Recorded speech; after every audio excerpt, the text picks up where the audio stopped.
Welcome to SkillMint Studio. Today we will see 3 easy ways to delete a blank page in MS Word. Let's start.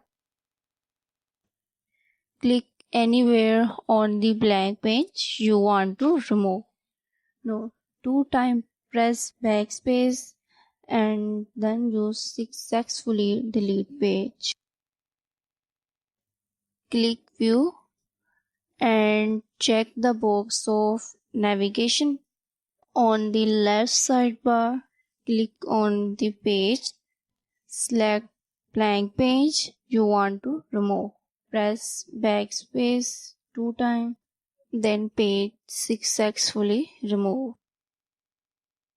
Go to the Home tab and click on the Show Hide Paragraph Mark icon.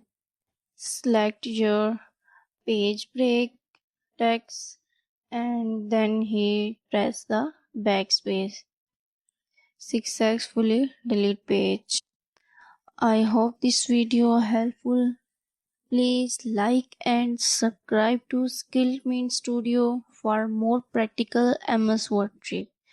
Thanks for watching.